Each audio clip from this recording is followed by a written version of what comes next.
Hello friends, welcome back. I am CA Rehman Bhamani. Today we are going to discuss about Suprajit Engineering Limited. This company was incorporated in the year 1985. The company's head office is at Bangalore. Kula Ajit Kumar Rai is the founder and chairman of the company. And there is another director named Supriya Ajit Rai. How this Suprajit name has been arrived? I think it is a combination of Supriya and Ajit. This is just my thinking. It may not be true. I didn't get it anywhere on the website. I tried to search how this name was arrived. I didn't get it. But when I looked at this name, Supriya Ajit Rai, I think it is a combination of Supriya and Ajit. So it is Suprajit Engineering Limited. And this company has many subsidiaries.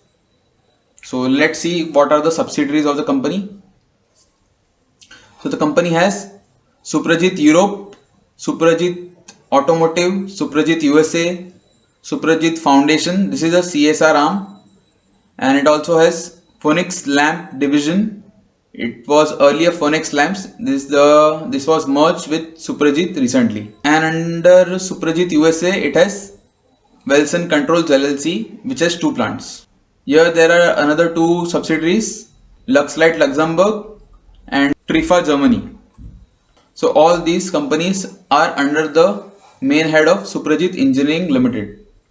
Now let's see what kind of products Suprajit Engineering Limited manufactures. The brakes which we use in our cars and bikes, those brake cables and lever system they manufacture. Push and pull assemblies they manufacture. Rotary push pull lever control system they manufacture. And also the gear shift mechanism and cable. The gear which are there in our automotives, in our cars and our two-wheelers, that also the company manufactures.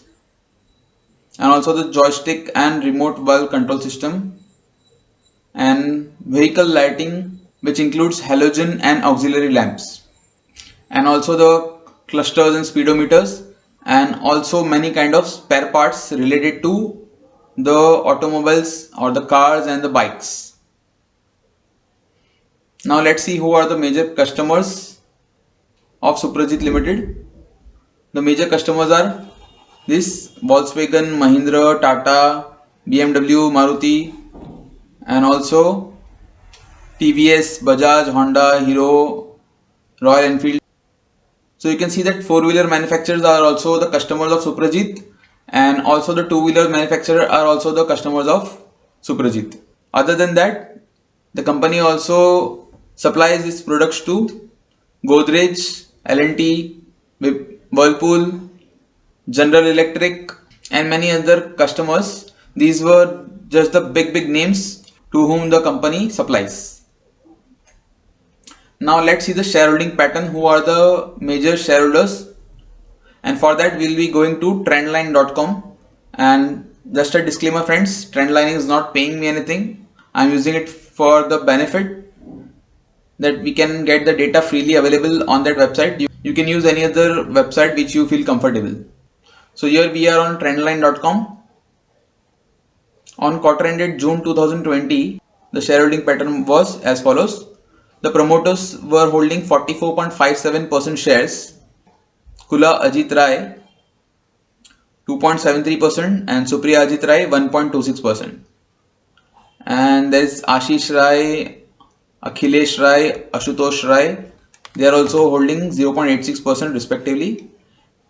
And Suprajit Family Trust is holding 38% share in the company.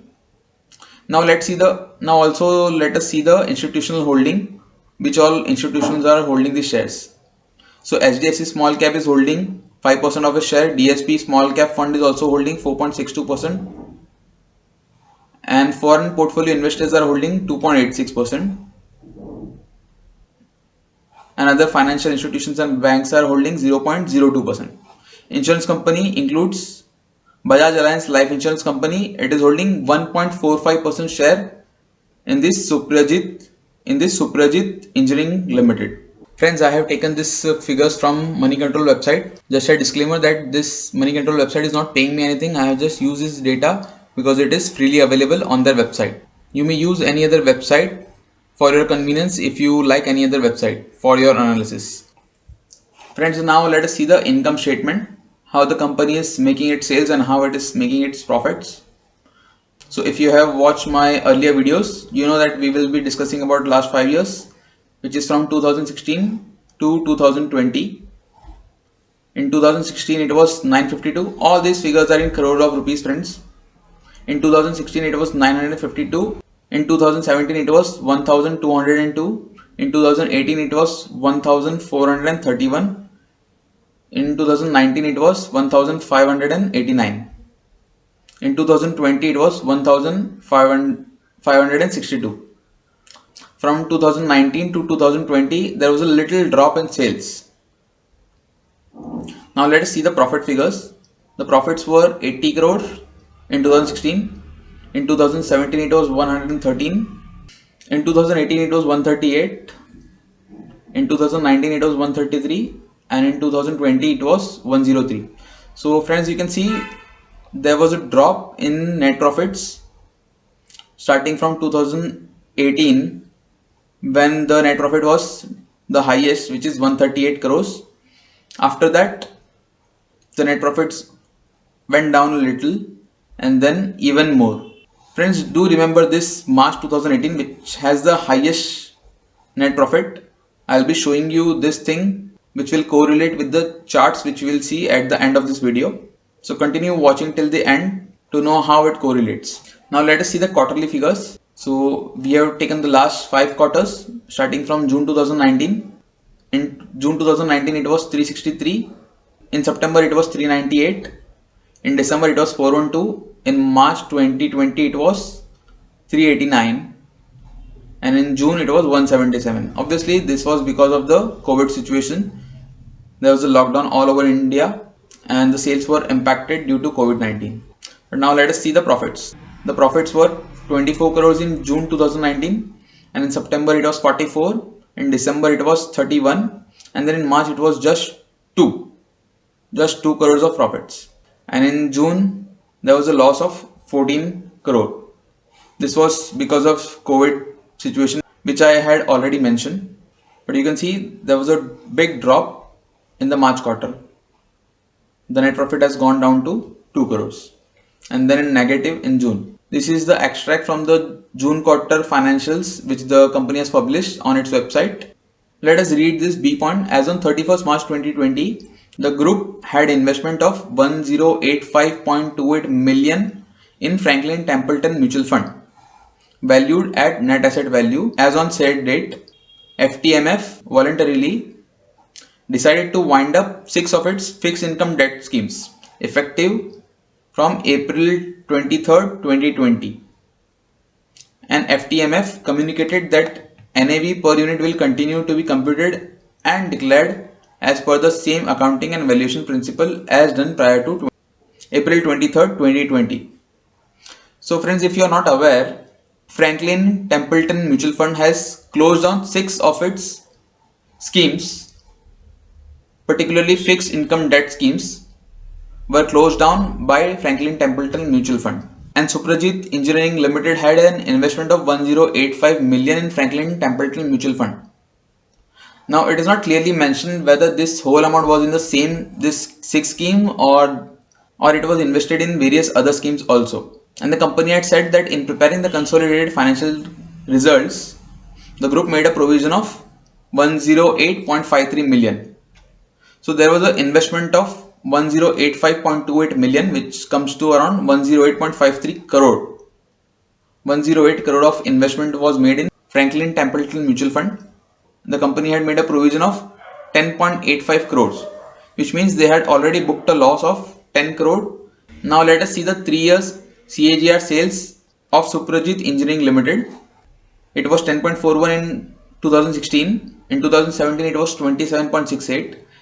In 2018 it was 28.10, and then it had a very big drop in 2019. It came down to 11.51, and then in 2020 it came down to 5.31, which is very low as compared to these figures. And 3 years CAGR net profit percentage in 2016 was 2.39, In 2017 it was 38.60.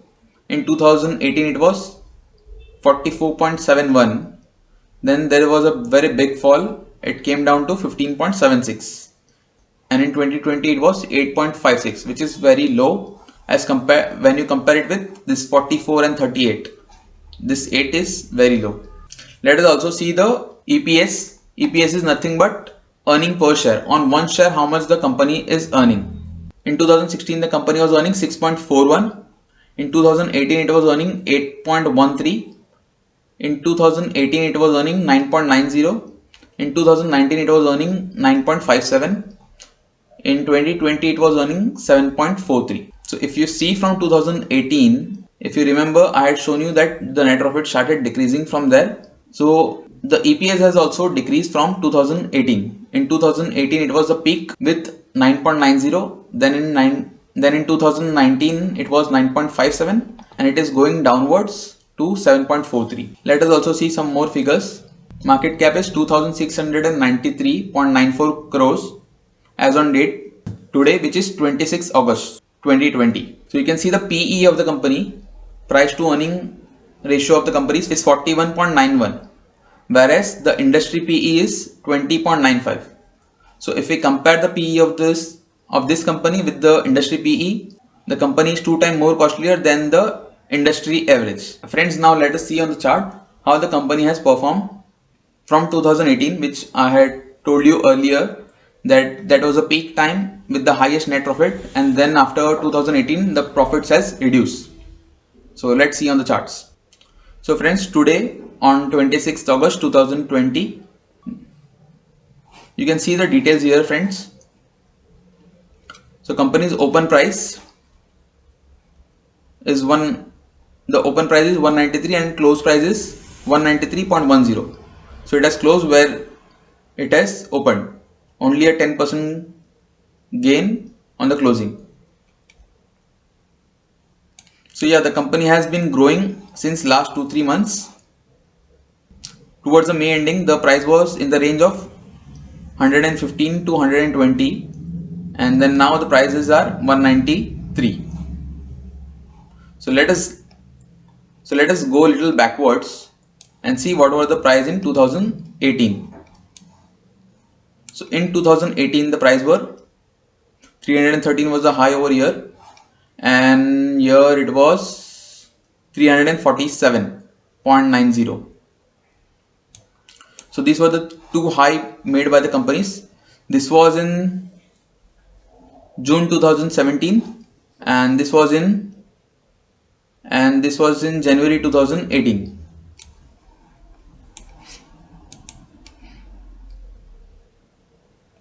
So if I zoom out a little, you will be able to see that the prices are going down from 347, went all the way down to 256.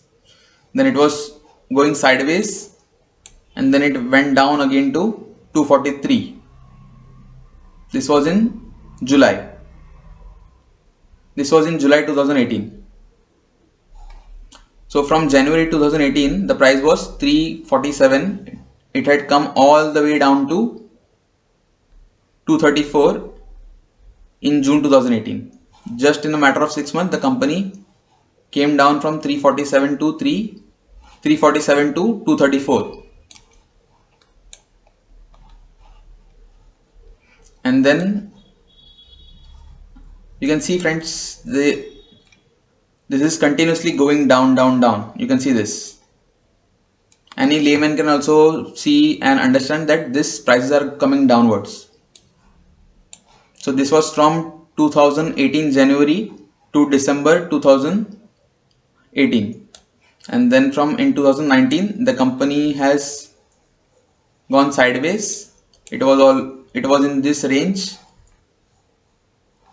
It went up to 250 in April 2019 and came down to 115 August.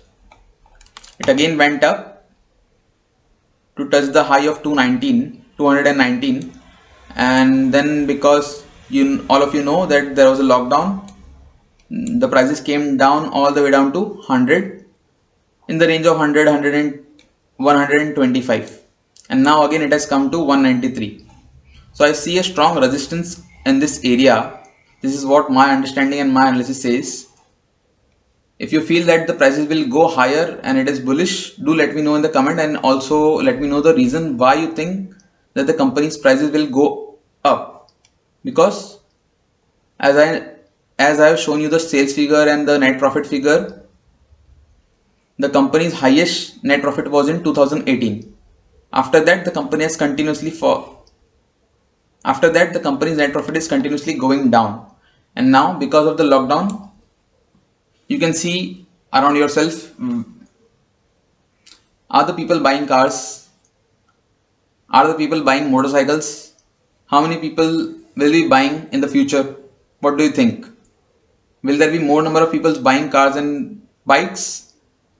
Or will there be less number of people buying cars and bikes? Do let me know in the comments. And this is just my analysis that these prices won't go higher than this area. I may not be correct. Friends, if you have any questions or any suggestions, do let me know in the comment section. Friends, if you like my video, do hit the like button, share it with your family and friends. Subscribe my channel if you have not yet subscribed, and hit the bell icon so that you will receive all the future notifications of my video. Thank you.